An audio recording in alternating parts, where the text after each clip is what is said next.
ನಂಜನಗೂಡಿನ ಕಪಿಲಾ ನದಿ ತೀರದಲ್ಲಿರುವ ಶ್ರೀ ಚಾಮುಂಡೇಶ್ವರಿ ಅಮ್ಮನವರ ದೇವಾಲಯಕ್ಕೆ ಕಡೆ ಆಷಾಢ ಮಾಸದ ಅಂಗವಾಗಿ ಭಕ್ತರ ಮಹಾಪೂರವೇ ಹರಿದು ಬಂದಿತು.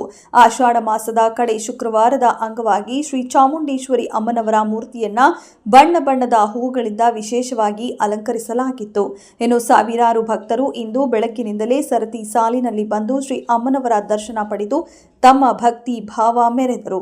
ಅದರಲ್ಲೂ ವಿಶೇಷವಾಗಿ ಮಹಿಳಾ ಭಕ್ತರು ಹೆಚ್ಚಿನ ಸಂಖ್ಯೆಯಲ್ಲಿ ಜಮಾಯಿಸಿ ತಾಯಿಗೆ ನಿಂಬೆಹಣ್ಣು ಆರತಿ ಮಾಡಲು ದೇವಾಲಯದ ಒಳ ಹಾಗೂ ಹೊರ ಆವರಣಗಳಲ್ಲಿ ತಯಾರಿ ಮಾಡಿಕೊಳ್ಳುತ್ತಿದ್ದರು.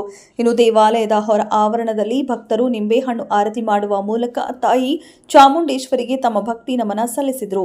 ನಂಜನಗೂಡು ಪಟ್ಟಣವೂ ಸೇರಿದಂತೆ ವಿವಿಧೆಡೆಯಿಂದ ಸಾವಿರಾರು ಭಕ್ತರು ದೇವಾಲಯಕ್ಕೆ ಆಗಮಿಸಿದರು.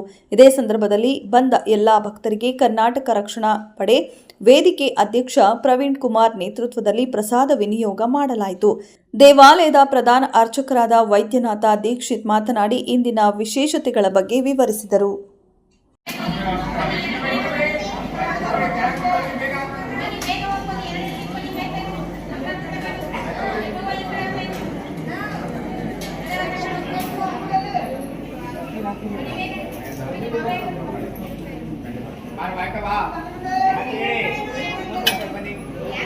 ಶರಣ ಸರ್ವಾಚ್ಛಾದಕ್ಕೆ ಶರಣೆ ತ್ರಿಲಕೆ ಗೌರಿ ನಾರಾಯಣ ನಮಸ್ತೆ.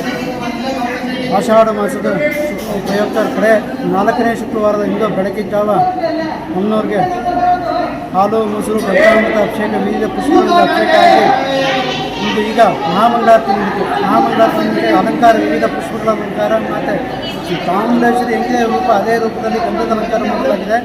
ವಿಶೇಷವಾಗಿ ಇದರಿಂದ ಸಾವಿರಾರು ಭಕ್ತರಿಂದ ದರ್ಶನ ಪಡೆದಿದ್ದಾರೆ. ಪ್ರಸಾದ ವಿನಿಯೋಗ ಸಹ ನಿರ್ಧರಿಸುತ್ತದೆ. ಆಷಾಢ ಮಾಸದ ಕಡೆ ಶುಕ್ರವಾರ. ನನ್ನ ಹೆಸರು ವೈದ್ಯನಾಥ ದೀಕ್ಷಿತ್.